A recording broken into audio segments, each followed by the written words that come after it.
Adrien, a 28-year-old man, lived in a modest town where most people earned their living from small trades and local shops. He was far from lazy. In fact, anyone who knew him would say he was one of the hardest working people around.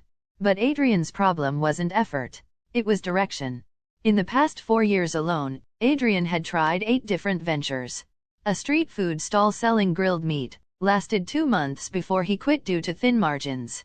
Selling clothes online, 6 weeks of slow orders ended in quitting. Enrolled in a coding course, finished a third and convinced himself technology wasn't for him. Photography, carpentry, tutoring, beekeeping, a small repair shop. Every time the story repeated itself, he began with enthusiasm, worked hard for weeks, hit the first wall of difficulty, and convinced himself the path was wrong. Adrien's apartment was a testament to unfinished dreams: a dusty camera on the shelf, a half-built wooden chair in the corner, jars of unsold honey in the cupboard, and a laptop with 17 browser tabs still open from his last abandoned project. His wife, Lena, grew exhausted watching the cycle. One evening she said, "Adrien, I don't doubt that you work hard, but I'm starting to doubt that you'll ever finish anything. We've spent our savings on ideas that go nowhere. When does it end?" Adrien had no answer because she was right. Late at night, sitting alone, he reflected on his pattern. He wasn't lacking talent or energy. Every time he hit a wall, a voice whispered, "This isn't the right path. The right one will feel easier."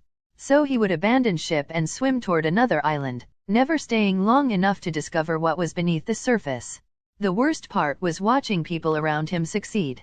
His neighbor, Hunt, who had started a bakery the same year Adrien opened his food stall, was expanding. Former classmates were earning more than Adrien had ever made. They weren't smarter or luckier, they had something Adrien didn't. Adrien's 8th attempt, a small repair shop fixing phones and electronics, initially brought hope. Customers came, and Adrien learned quickly, practicing at night and improving each day. Then month 2 arrived. A larger repair chain opened nearby, offering faster service. Customers drifted away. His earnings dropped almost to zero. One Thursday, Adrien sat in his empty shop for 6 hours without a single customer. That evening, his brother-in-law called. "Adrien, I need the money back. My daughter's school fees are due." Adrien looked at his nearly empty cash box.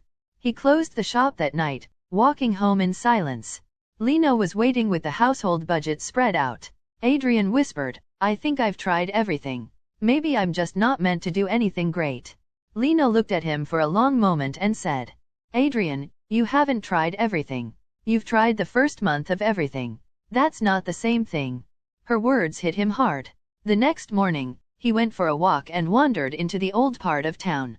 There, he stopped in front of a small locksmith shop he had passed 100 times. The sign was faded, but the brass lock in the window gleamed with extraordinary craftsmanship. He entered the shop. The owner, Mr. Harmon, a 70-year-old man, greeted him calmly. Adrien admitted he didn't need a repair, he just admired the lock.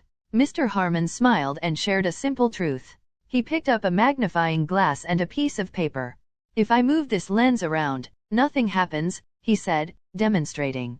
Then he focused sunlight perfectly still on one point, and within 30 seconds, the paper caught fire. "Your problem is not lack of energy," Mr. Harmon said. "You have plenty of sunlight. You just keep moving the glass. Nothing burns if you scatter the light. Everything succeeds when you pour your mind into it and hold still long enough." Adrien realized he had quit 8 times, not failed 8 times. That day, he decided to reopen his repair shop, committing to stay the course for 2 years no matter what. The first months were brutal. Slow business, low earnings, doubts. But Adrien studied, practiced, and learned to repair items others could not. Gradually, word spread. People came from neighboring towns. He built a reputation for skill and precision. By the end of the first year, he had a waiting list and hired an assistant. One day, he visited Mr. Harmon with a repaired brass compass. The old man examined it and smiled. "You held the glass still." "I did," Adrien replied. "It just took longer than I wanted." The lesson is clear: stop switching paths, master the one you choose. Everything succeeds when focus, patience, and practice are combined. The sunlight is already there. The glass is in your hand. Hold it still.